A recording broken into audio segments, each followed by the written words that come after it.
gopijana vavava girivaradari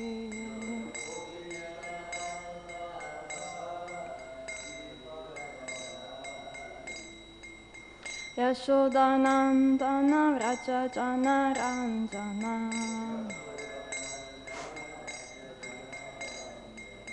Yamunatiravanachari. No, no, bravo. Will they come? Huh? Okay. Yeah. Hare Krishna. Okay. Sorry. Okay. Radha Madhava Kunja Bihari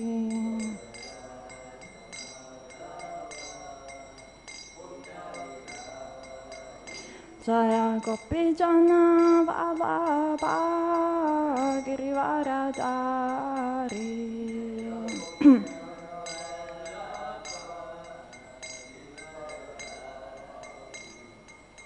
Yashodanandana vrajajana ranjana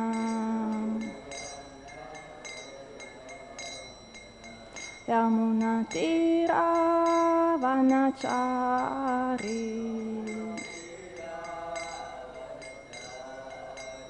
Jaya Radha Madhava Kunja Bihari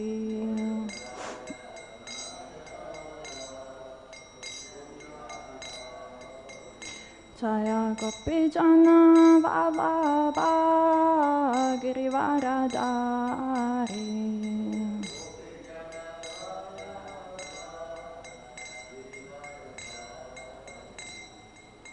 Yashodanandana vrajajana ranjana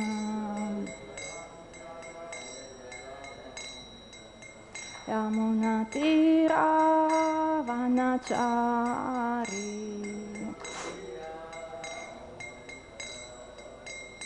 Jaya Radha Madhava Kunja Bihari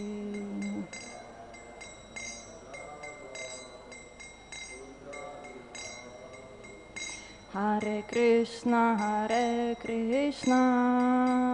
Krishna Krishna Hare Hare Hare Rama Rama Rama Hare Hare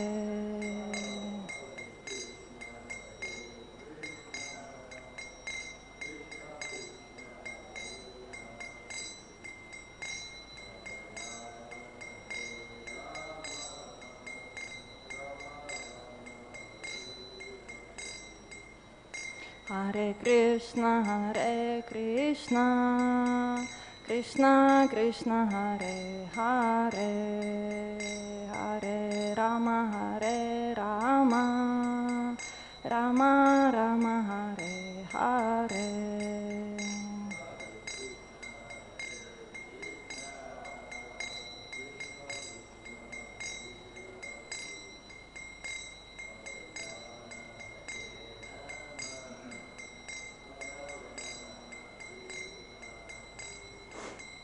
Hare Krishna, Krishna Krishna, Hare Hare, Hare Rama, Rama Rama, Hare Hare.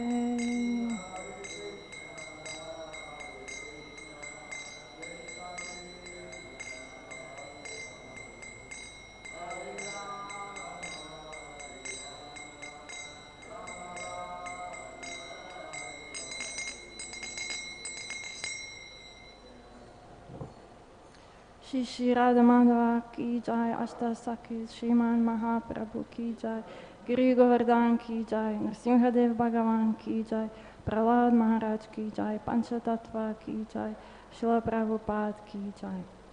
Om Namo Bhagavate Vasudevaya. Om Namo Bhagavate Vasudevaya. Om Namo Bhagavate Vasudevaya. Narayanam Namaskritya Naram Chaiva naram chaiva narottamam devim sarasvatim vyasam tato jayamudirayet nashta prayeshu abhadreshu nityam bhagavata sevaya bhagavati uttama shloke bhakti bhavati naishtiki. Reading from Srimad Bhagavatam, 3rd Canto, Chapter 16, Jai and Vijay cursed by the sages. Verse 9. Yeṣāṁ bibharmy aham akhaṇḍa-vikuṇṭha-yoga.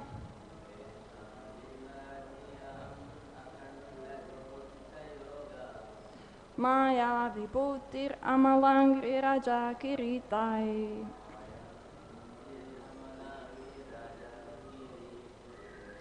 Viprāṁs tu kona viṣaheta yad-arhaṇāmbhaḥ.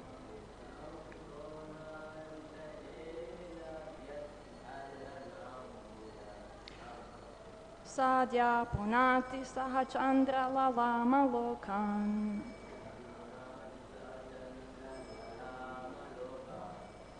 Yeṣāṁ bibharmy aham akhaṇḍa-vikuṇṭha-yoga.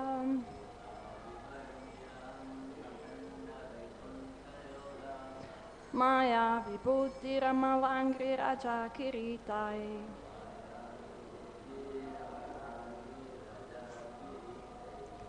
Viprāṁs tu kona viṣaheta yad-arhaṇāmbhaḥ.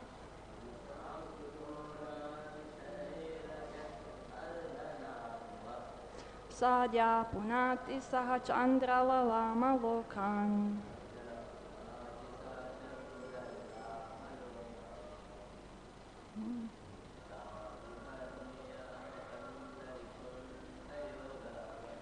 Yeṣāṁ bibharmy aham akhaṇḍa-vikuṇṭha-yoga.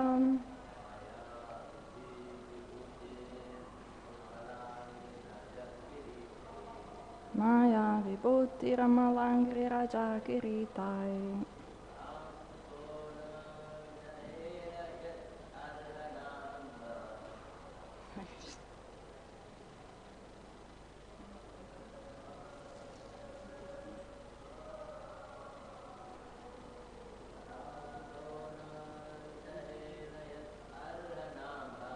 Viprāṁs tu kona viṣaheta yad-arhaṇāmbhaḥ. Sadyaḥ punāti saha-candra-lalāma-lokān.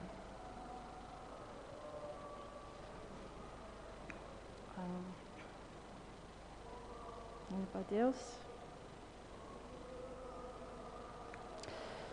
Yeṣāṁ of the brāhmaṇas.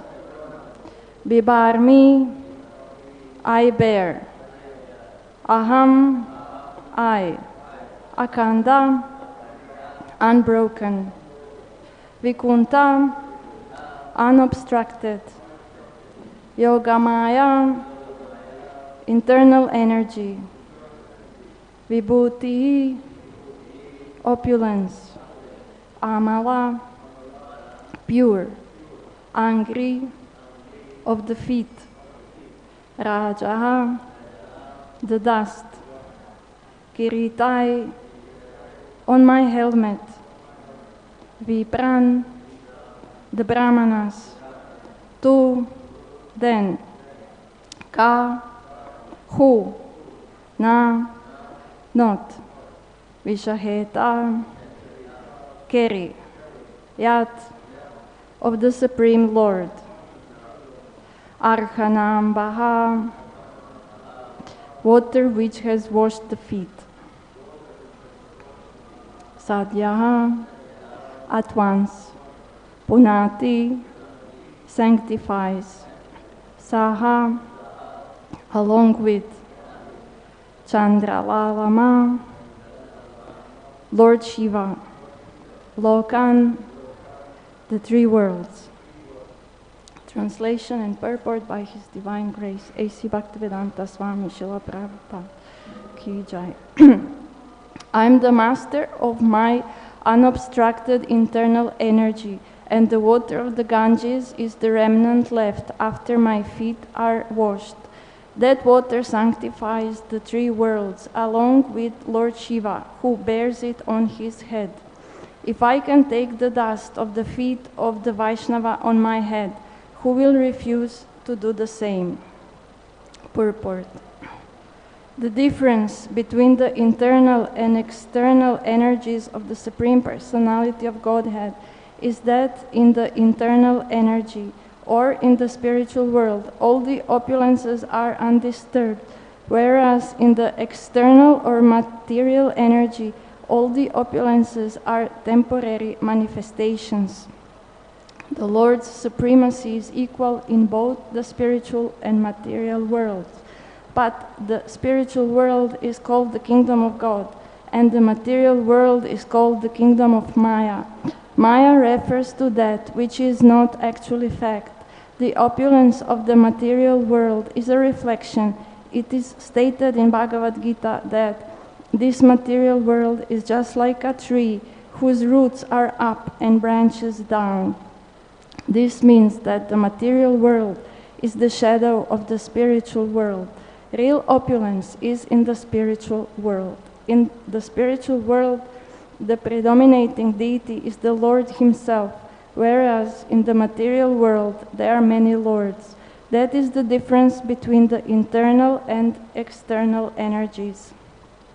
The Lord says that although He is the predominating factor of the internal energy, and although the material world is sanctified just by the water that has washed His feet, He has the greatest respect for the Brahmana and the Vaishnava. When the Lord Himself offers so much respect to the Vaishnava and the Brahmana, how can one deny such respect to such personalities? Om Jnana Timirandasya Gyananjana Shalakaya Chakshurunmilitam Yena Tasmai Shri Gurave Namaha Shri Chaitanya Manobhishtam Stapitam Yena Bhutale Svayam Rupa Kadamayam Dadati Svapadantikam Vandeham Shri Guru Shri Yutapada Kamalam Shri Gurun Vaishnavamscha Shri Rupam Sagrajatam Sahagana Ragunatam Vitam Tam Sajivam Sadvaitam Savadutam Parijana Sahitam Krishna Chaitanya Devam Shri Radha Krishna Padan Sagana Lalita Shri Vishakam Vitamscham Namam Vishnu Padaya Krishna Preshtaya Bhutale Srimate Bhaktivedanta Swami Niti Namine Namaste Sarasvate Deve Gauravani Pracharine Nirvishesha Shunyavad Paschatya Deshatarine Vanchakalpa Tarubhyascha Kripa Sindhubhya Evacha Patitanam Pavanebhyo Vaishnavebhyo Namo Namaha He Krishna Karuna Sindhu Dina Bandhu Jagatpate Gopesha Gopika Kanta Radha Kanta Namostute Tapta Kanchana Gorangi Radhe Vrindavaneshwari Rishabhanu Sute Devi Pranamami Hari Priye Jai Shri Krishna Chaitanya Prabhu Nityananda Shri Advaita Gadadara Shri Vasadi Gaura Bhakta Vrinda Hare Krishna Krishna Krishna Hare Hare Hare Rama Rama Rama Hare Hare. This is the verse which is spoken by Lord Vishnu to the four Kumaras who were just being denied entrance to Vaikuntha. And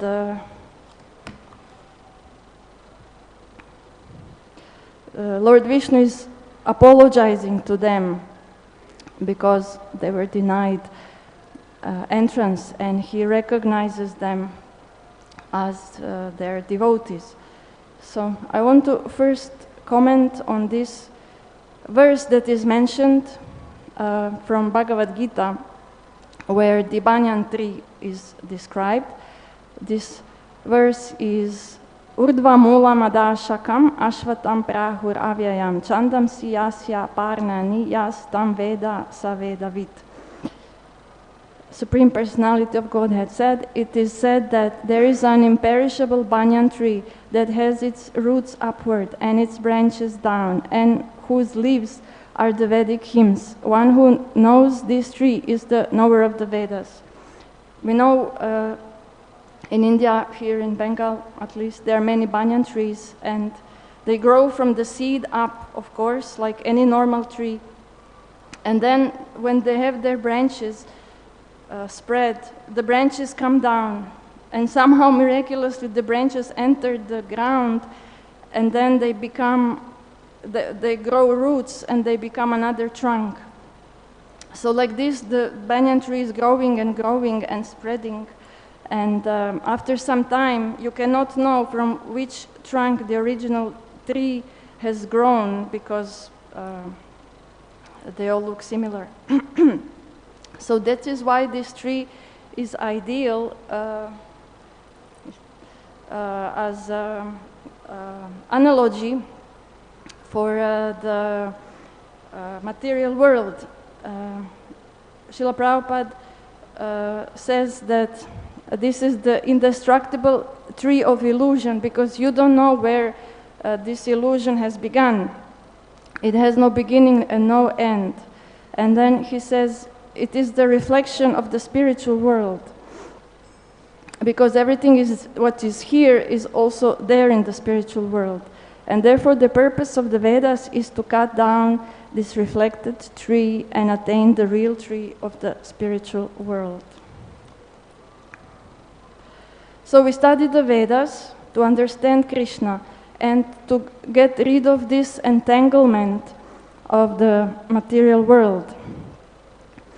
And why it says that the roots are up and the branches are down, this is because the roots begin from the Brahma's planet, because he is the one who is manifesting secondary creation. So then from the roots, the tree of illusion grows downward, and then goes up and down, just like the banyan tree. It's covering all over the universe. And our task is to engage in the process of extrication. Srila Prabhupada uses this word. It means we want to get out of this material world. So the creation begins from total material substance, and then, as is described by Sankhya philosophers, then it manifests Prakriti, Purusha, Trigunas, 5 gross elements, 10 senses, mind, and etc., all the senses, and the sense objects. So we don't have experience of seeing a tree which has roots up and branches down, but Srila Prabhupada, he uses this analogy and goes further to say, but we have this experience that when we are on, for example, near a reservoir of water, like a lake, and then there is a tree beside this lake. So when we look at this image of a tree in a lake, then it appears like the trunk and the root is up and the branches are down, because the water reflects the real tree, which is on the bank of the lake. And then this is again perfect analogy how this tree of material world is only a reflection of the real tree of the spiritual world.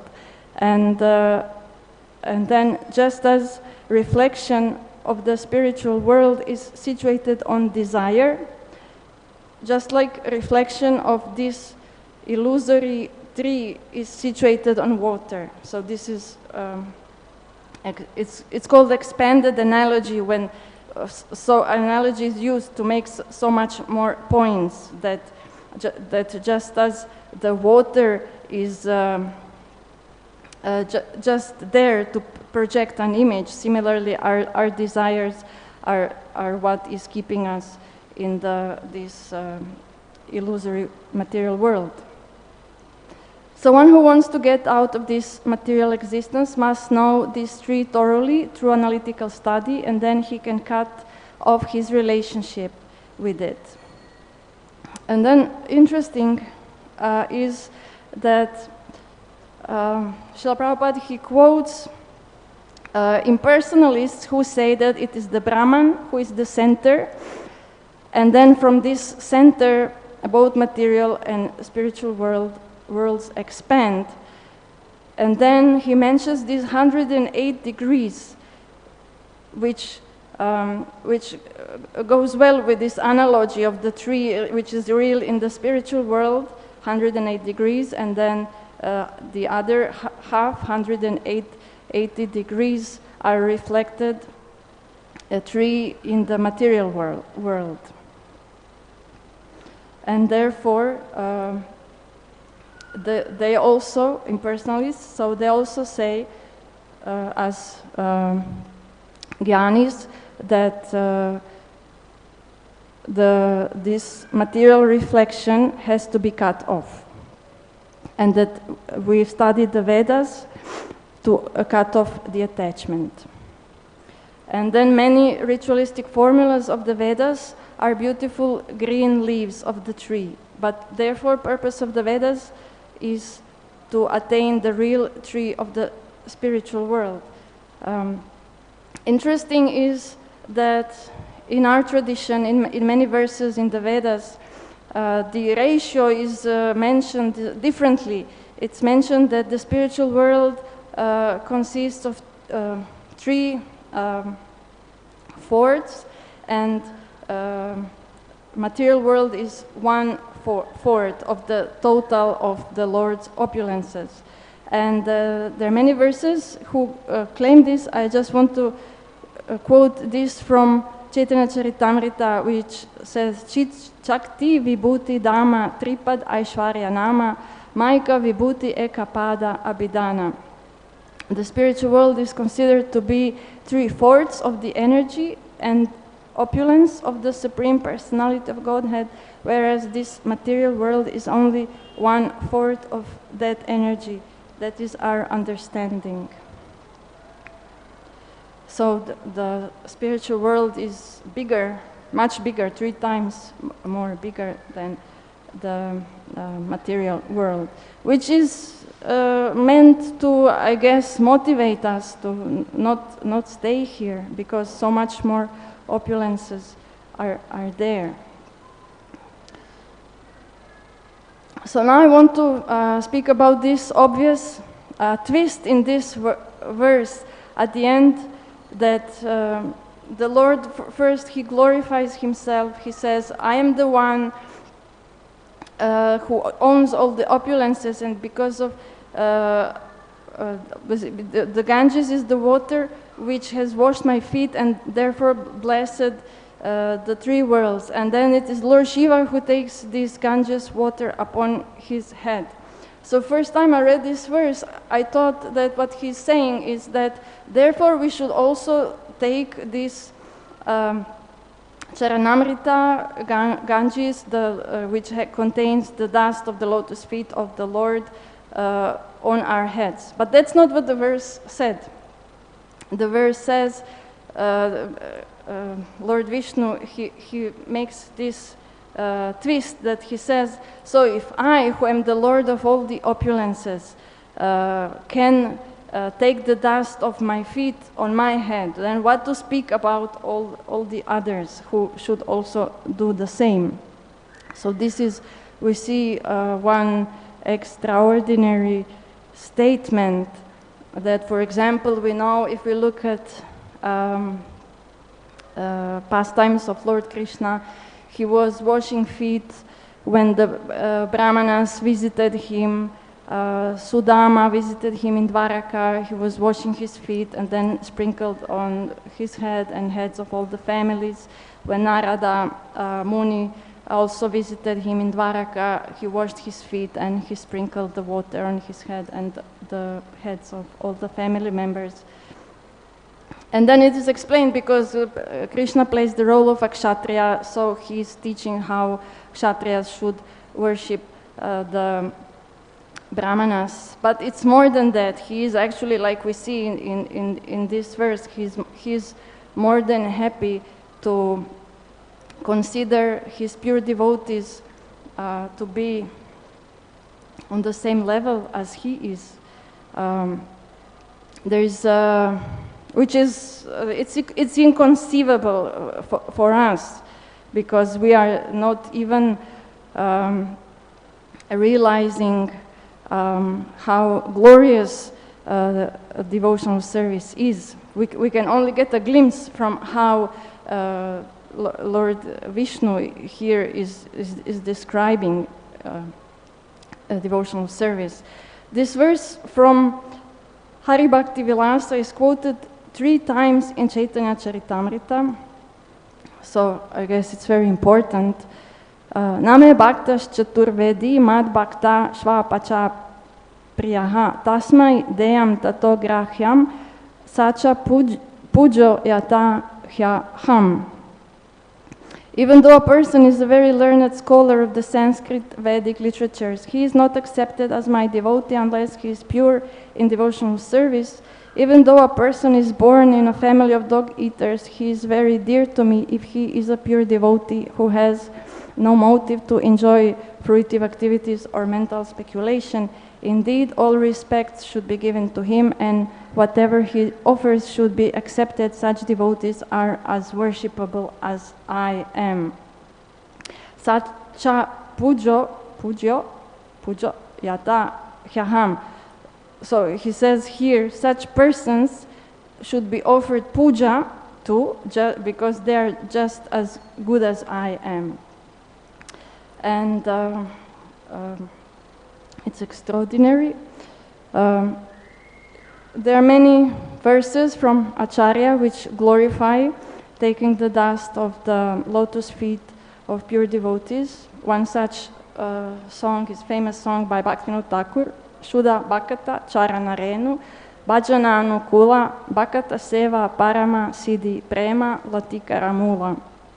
The dust of the lotus feet of pure devotees, enthusiastic devotional service, and service to the pure devotees of the highest order are the roots of the creeper of devotion. And he goes on to list these devotional practices which, if we have enthusiasm for these devotional practices, he says we will be supremely blissful. So except this taking dust of the lotus feet of pure devotees, we also observe Ekadashi, visit holy places of Krishna's pastimes, we sing kirtans and songs, worship Shivigrahas and take prasadam and charanamrita and worship Tulsi. So these are all activities that we do in order to achieve this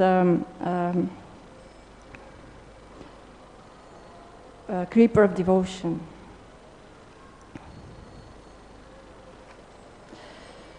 There are many verses in Bhagavatam, in Srimad Bhagavatam, which glorify taking the dust of the lotus feet of pure devotees, and I want to mention 3 occasions.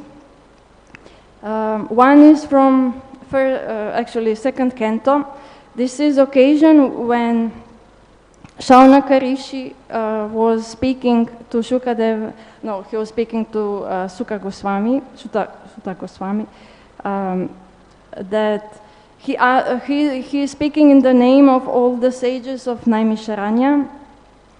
And after they asked the initial 6 questions, and Shukadev Goswami briefly, Sutta Goswami briefly answered them,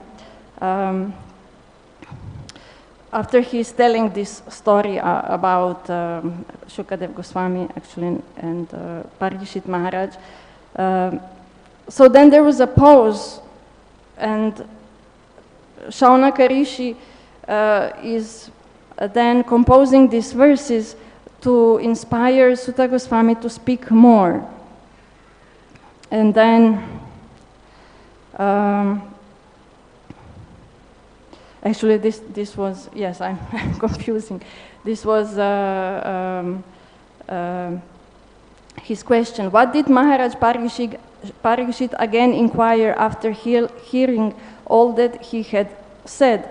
So there was a pause because the questions were answered, but the sages, they were not satisfied. They wanted to hear more. So Shaunaka Rishi is then glorifying spiritual discourses, katha and devotional service, and he is condemning material life.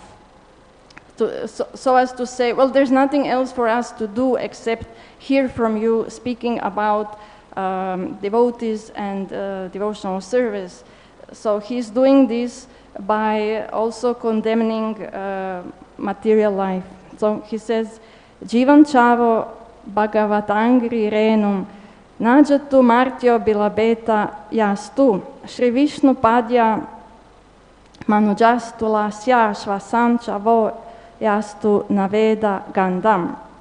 The person who has not at any time received the dust of the feet of the Lord's pure devotee upon his head is certainly a dead body, and the person who has never experienced the aroma of the tulsi leaves from the lotus feet of the Lord is also a dead body, although breathing.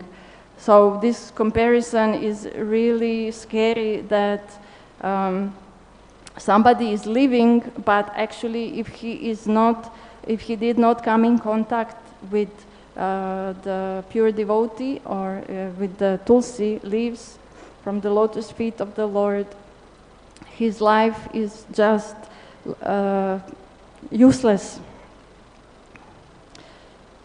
So this is the first example. Second example is from 5th canto, where Jada-bharat is carrying King Rahugana on a palanquin. And because there are some ants on the ground, so he is avoiding stepping on those ants. And therefore King Rahugana, he becomes irritated and he's chastising him. Why are you not paying attention? Why are you moving here and there when you have this service to carry my palanquin? And then Jada-bharat, he starts, although he was pretending to be deaf and dumb, he starts suddenly to preach to King Rahugana that, oh dear king, you think now you're such a big king, so very special, we need to carry you, and these ants are so insignificant. But actually in this material world, everything is temporary, and who knows, in the future, maybe you will be in the position of such an ant. And because he himself had experience of being a king, Jada-bharat, 3 lives before, he was also a king. So then King Rahugana, he realized that this person, he is very advanced, he is self-realized, he actually has a spiritual knowledge. So he asks him, I see that you are a liberated person, so where do you know, where did you get this knowledge? How you became so such advanced Paramahamsa? And then Jada-bharat, he says, Rahuganaita tapasa nayati nachejaya nirva panad grihad va nachanda sanaiva jalagni suryair vina mahatpada rajo bhishekam. O King Rahugana, without taking upon one's head the dust from the lotus feet of a pure devotee, a Mahajana or Mahatma, one cannot attain devotional service. Devotional service is not possible to attain simply by undergoing severe austerities and penances, by gorgeously worshipping the deity, or by strictly following the rules and regulations of the sannyas or grihasta order. Nor is it attained by studying the Vedas, submerging oneself in water, or exposing oneself to fire or scorching sunlight. I don't remember that we hear who was his guru in that life, because we know he was born in Brahmana family, but practically since he was a child, he was pretending to be deaf and dumb. That was because he remembered his previous lives. So he could not have had a guru as a deer, but for sure he had a guru when he was a king, and then who renounced his kingdom. So even after 3 lives, Jada Bharat is remembering and glorifying his own guru, that I could have never achieved such a high stage of Paramahamsa without my guru. And the third example is of the 7th canto, where Hiranyakashipu is asking Prahlad Maharaj that what did you learn in school? This is something that all the parents ask their children. He was he hired very good teachers to teach him, so he was anxious to learn if these teachers are teaching him correctly. But Prahlad Maharaj, not Maharaj at the time, a small child, he answered, Shravanam Kirtanam Vishnu, Smaranam Pada Sevanam, Archanam Vandanam Dasyam, Sakyam Atma Nivedanam, Iti Pumsar Pita Vishnu, Bhaktischenna Valakshana, Kriyeta Bhagavatyada, Tanmanye Ditam Uttamam. Hearing, chanting, remembering, serving the feet, offering worship, offering prayers, becoming a servant, becoming the best friend, and surrendering everything to the Lord are the 9 processes of devotional service. And these 9 processes are accepted as pure devotional service. One who has dedicated his life to the service of Krishna through these 9 methods should be understood to be the most learned person, for he has acquired complete knowledge. So then Hiranyakashipu, as we know, he goes crazy that his child is not learning, not speaking diplomacy and warfare and economic development, but he is glorifying the Supreme Lord, and he's condemning him and asking. And then first he says, because his teachers are present there, so he's blaming the teachers. What have you been teaching my child? This nonsense. I pay you and you teach him to worship my enemy. But the teacher said, we didn't teach him, this is not what we were teaching him. We don't know where he learned this from. And then, of course, he asks his son, so who taught you this nonsense? And then this Prahlad Maharaj, he says, Naisam matis tavad uru kramangrim Sprishat anarta pagamo yad-arhaṇāmbhaḥ Mahiyasam pada rajo bishekam nishkinchananam na vrinita yavat.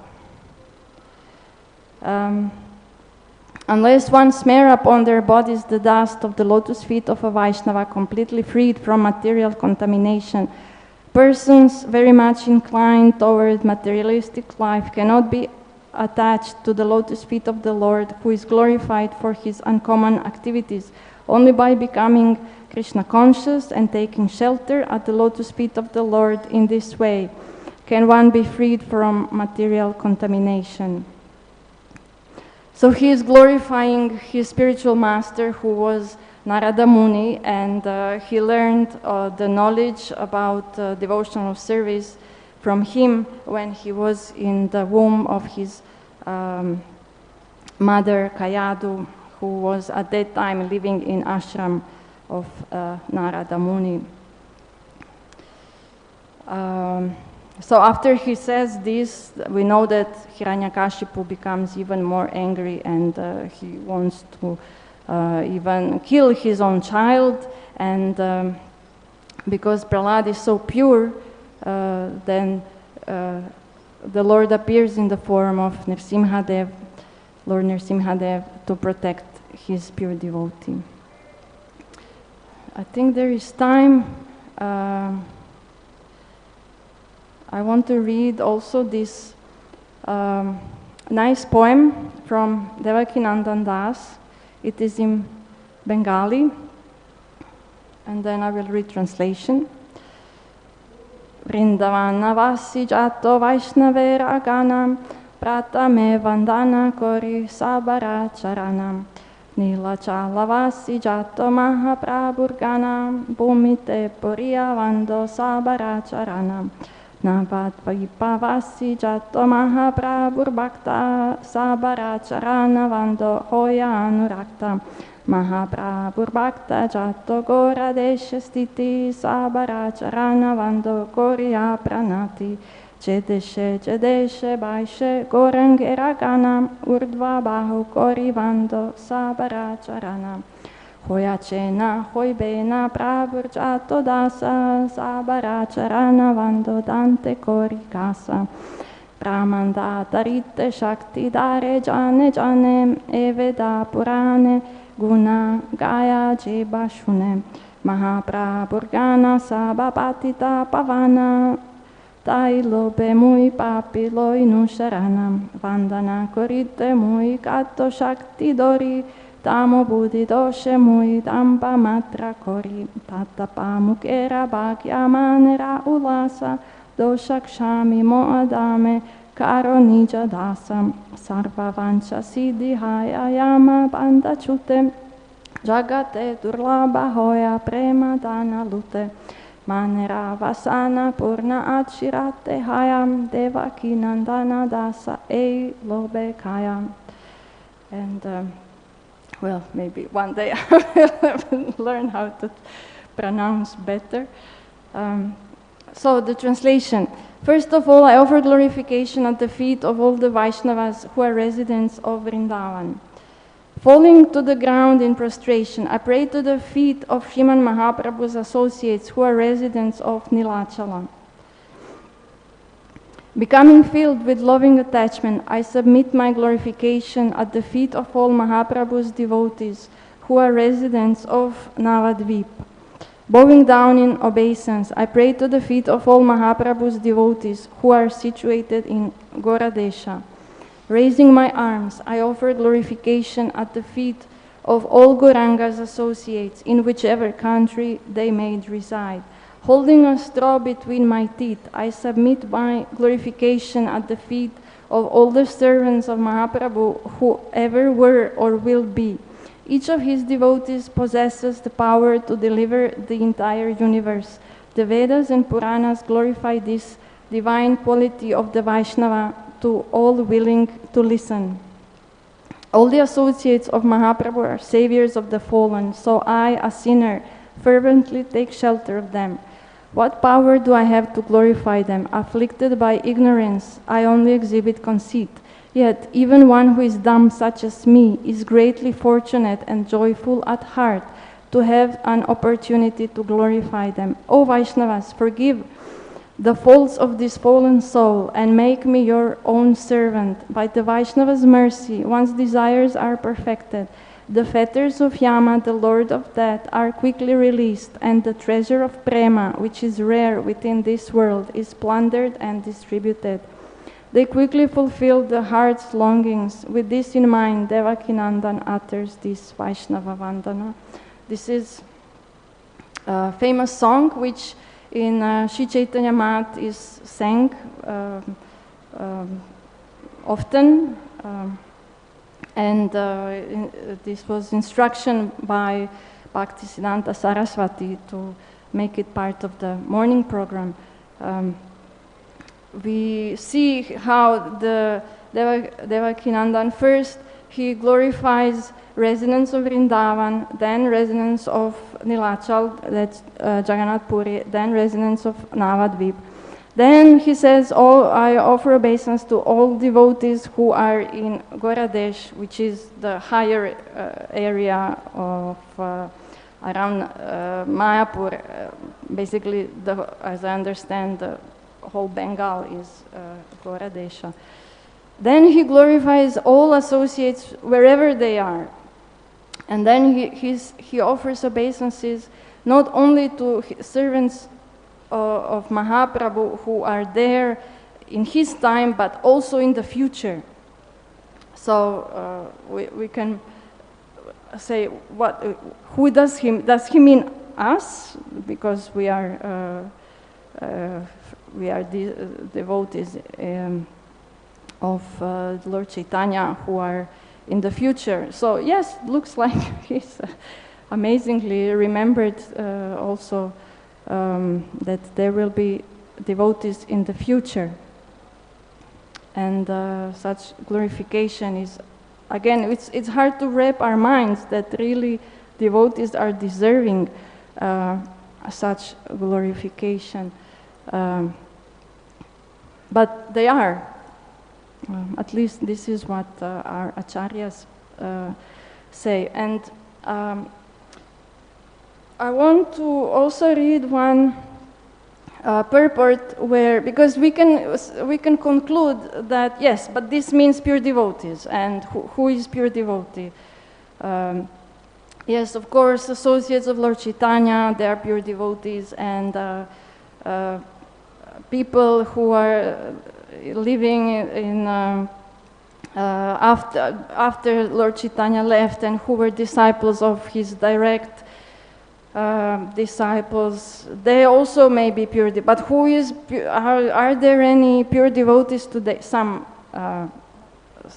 Sometimes I hear people say like this, and I found this purport very instructive, because here Srila Prabhupada, he gives his vision of how he thinks, how he imagines, well, not actually imagines, he predicts that how will his this society of devotees look like in the future.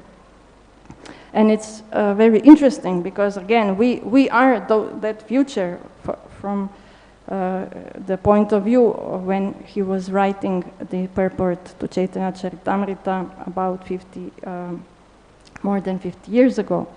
So he says, this is from Madhya Lila, 24th chapter. First he says, a pure devotee becomes attached to Krishna by hearing the Lord's glories. And then the Lord's glories and the Lord himself are identical. So this is just like the holy name is identical with Krishna, so his glories are also identical with him. And then he says, but one has to be qualified to understand this absolute truth. Therefore, one should be given a chance to associate with a pure devotee. And he says, our Krishna consciousness movement is meant for this purpose. So now if somebody would say, well, yes, of course, we distribute books, and then people buy books and read them, and in that way they associate with pure devotee, who is Srila Prabhupada. So this is what he means here. But next he says, we want to create pure devotees so that other people will benefit by their association. So wow, it's obviously he means, no, there will be, in the future, there will be pure devotees in this Krishna consciousness movement. And when he says we want to create, who are we? Obviously that's him, so he means he wants to create pure devotees, and also people who are his disciples, who are his followers, his servants, so they also are helping him in this activity of creating pure devotees, training and instructing and guiding people so that they become devotees and become pure devotees. So in this way, the number of pure devotees increases. Wow, I mean, what idea that the number of pure devotees increases, because now it's very common to hear actually pure devotion. This is, yes, when you start Krishna consciousness, you are young, you are very naive. Then you think, yes, of course, pure devotion, this is achievable, this is possible. But then after 10, 20, 30 years of chanting and endeavoring and serving, then you reach the point where you become mature enough to give up this idea, and you conclude, no, pure devotion, this is, unattainable. So this is not how it should be. It says Srila Prabhupada actually wanted that the number of pure devotees in the future increases. And then he's giving instruction how this will happen. He says professional preachers cannot create pure devotees.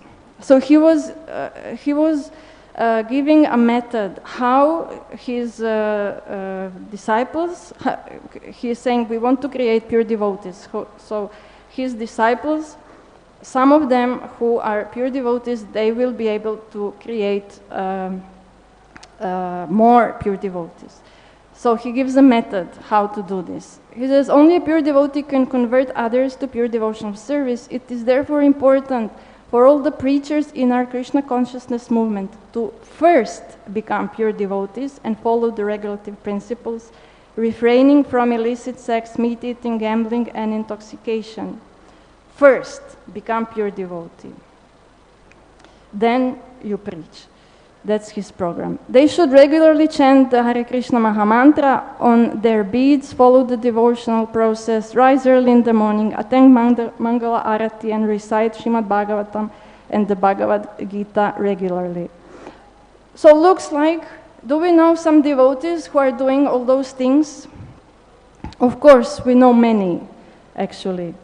So his standard is not that this is impossible, and indeed we see that so many devotees, they may not be very prominent in society, but especially we who live in communities where there are many devotees, we can observe that there are so many devotees who are actually following if not all, then most of these devotional processes.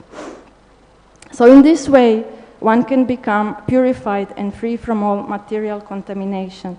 So that's his program, that somebody is first practicing devotional service, then by practice he becomes purified, and then he is ready to preach and then create new pure devotees. He says to make a show of devotional service will not help one. One must be a pure devotee following the devotional process. Then one can convert others to devotional service. Shri Chaitanya Mahaprabhu practiced devotional service and preached Apanyachari Bhakti Karila Prachar. So it means Chaitanya Mahaprabhu was himself being an example of what he was preaching. If a preacher behaves properly in devotional service, he will be able to convert others, otherwise his preaching will have no effect. So I am reading this for all of us to come to conclusion that pure devotion is possible, is achievable. Not only it's possible, but this is what Srila Prabhupada wanted for us to aspire, and what I get from this purport is that maybe because sometimes we hear that we should all preach, we should all be preachers immediately, that in whatever stage of life we are, that we should go out and preach.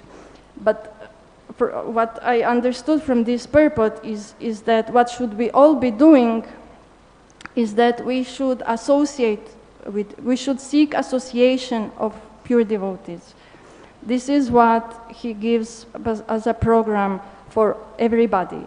And then he says, preaching is for those who are already pure devotees. This was really a breakthrough for me to understand it this way.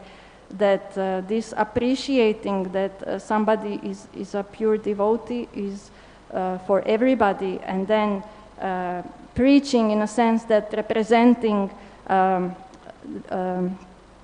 mission and parampara and representing the society should be done by people who have clear understanding that pure devotional service is the goal of this preaching, and that people who want to be attracted are people who are interested exactly in pure devotional service, and not that 50 years after Srila Prabhupada left the world, we think, oh, this is not possible, we should be doing something else. This is a complete abandonment of what his mission and his legacy is all about. So I want to end here, and if there are any quick comments, questions. Okay, then. Thank you. Srila Prabhupada ki jai, Gora Premanande, Hari Hari Bol, Srimad Bhagavatam ki jai. Okay, thank you.